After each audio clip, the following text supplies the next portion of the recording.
In the shadow of a simmering geopolitical standoff, a silent war was being waged, a conflict not fought with bombs and bullets, but with lines of code. Deep beneath the desert sands of Iran, a clandestine race unfolded, a nation's ambition to harness the atom colliding with the world's desperate efforts to contain it. The stakes were impossibly high, global security teetered on the brink, and conventional diplomacy had reached its limits. Something new, something unseen, was required. This wasn't just about espionage, it was about rewriting the rules of engagement.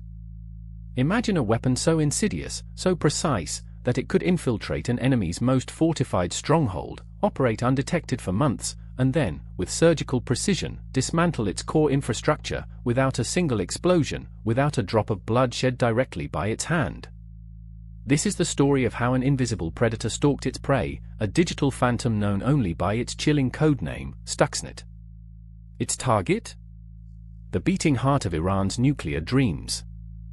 At the heart of Iran's nuclear program, nestled within the heavily guarded facility at Natanz, lay thousands of cascades of centrifuges. These aren't just machines, they are the alchemical engines of atomic ambition. Picture tall, silver cylinders, precision-engineered, spinning at supersonic speeds, separating the isotopes of uranium, enriching it from its natural state into the fuel for either reactors or, chillingly, for bombs. Each revolution, each minute, brought Iran closer to its goal, fueling international alarm. These centrifuges were Iran's crown jewels, protected by multiple layers of security, physical and digital. They were isolated, air-gapped, cut off from the global internet, a fortress believed impenetrable to cyber attack. Operators monitored their steady hum, their vital signs. But what if the very systems designed to protect them, the industrial controllers, the programmable logic controllers, the PLCs, could be turned against them? What if the enemy wasn't outside the walls, but already within the circuits? From the shadows emerged Stuxnet, not merely a virus, but a weaponized marvel of engineering. It was a digital scorpion, painstakingly crafted by state-sponsored hands, a multi-stage attack designed with one singular, devastating purpose: industrial sabotage. This wasn't a random act of hacking, it was a sophisticated, targeted operation, years in the making, requiring unusual resources and expertise.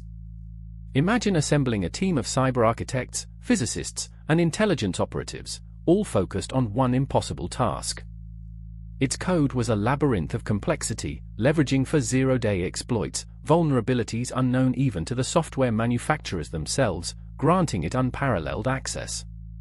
Stuxnet was designed to be patient, stealthy, and incredibly persistent. It didn't just want to disrupt, it wanted to destroy, meticulously, precisely, from the inside out. It was the ultimate ghost in the machine, an invisible saboteur waiting for its moment to strike.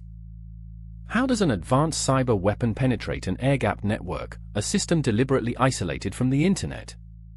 The answer is as audacious as it is simple: human compromise. Rumors persist of a contaminated USB drive, a seemingly innocuous device, carried by an unsuspecting employee or perhaps a meticulously cultivated insider. A digital Trojan horse slipped past every physical and digital barrier. Once inside, Stuxnet didn't just sit there, it began to propagate, silently mapping the network, searching for its specific quarry. It was designed to spread like wildfire within the closed system, jumping from computer to computer, exploiting trust relationships, until it found its ultimate objective: the Siemens industrial control systems governing the centrifuges. Like a predator tracking its prey through a dense jungle, Stuxnet navigated the digital environment of Natanz, completely invisible to standard antivirus software, waiting, learning, preparing for the moment of its grand deception. The clock was ticking, and no one knew it. Stuxnet wasn't content with just disrupting, it was engineered to lie. Once it found the specific Siemens PLCs controlling the centrifuge motors, it began its chilling work.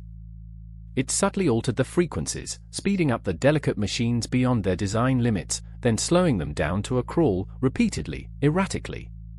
These wild fluctuations placed immense stress on the centrifuges, causing tiny vibrations, micro-fractures, and ultimately, catastrophic failure. But here's the insidious genius: to the operators monitoring the systems, everything appeared normal. Stuxnet fed them false data, a perfect illusion of stable operation, even as the centrifuges shuddered and buckled under the hidden assault. Imagine watching your most vital equipment, seeing green lights, hearing the familiar hum, while behind the scenes, an invisible force tears it apart. Hundreds, then thousands, of centrifuges inexplicably failed. Engineers were baffled, suspecting manufacturing defects, operator error, anything but the truth. The digital scorpion was stinging, slowly, methodically, and no one could see its venom at work. The relentless, unexplained destruction couldn't be ignored forever. Iranian engineers grew increasingly frustrated, unable to pinpoint the cause of the spiraling centrifuge failures. They were losing vital production capacity, suffering immense setbacks.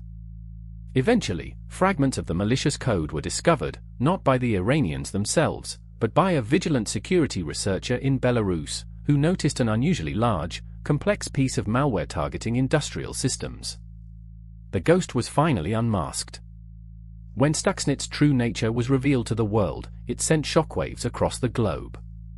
This wasn't just another virus, it was a completely new paradigm in warfare, a sophisticated, state-level cyber weapon designed to cause physical destruction. It exposed the terrifying vulnerability of critical infrastructure worldwide and signaled the dawn of a new era, an era where a single line of code could achieve what once required conventional military force. The genie was out of the bottle, and there was no putting it back. Stuxnet achieved its immediate objective. It crippled Iran's nuclear program, buying precious time for international diplomacy and potentially averting a military conflict. But its legacy reaches far beyond Natanz. It irrevocably changed the environment of national security, proving that digital warfare could yield tangible, devastating physical results. It opened a Pandora's box, revealing the terrifying potential for nations to attack critical infrastructure, power grids, water treatment plants, transportation networks, with unseen, untraceable force. Today, Stuxnet stands as a chilling precedent, a stark warning. Every nation with critical infrastructure now understands the threat, and every intelligence agency is building its own versions of this digital weapon. The silent war continues, now fought with even greater sophistication and secrecy. The phantom weapon that destroyed Iranian centrifuges ushered in an age where the next global conflict may not begin with a bang, but with a whisper of code, forever changing the way we perceive power, vulnerability, and the very nature of war.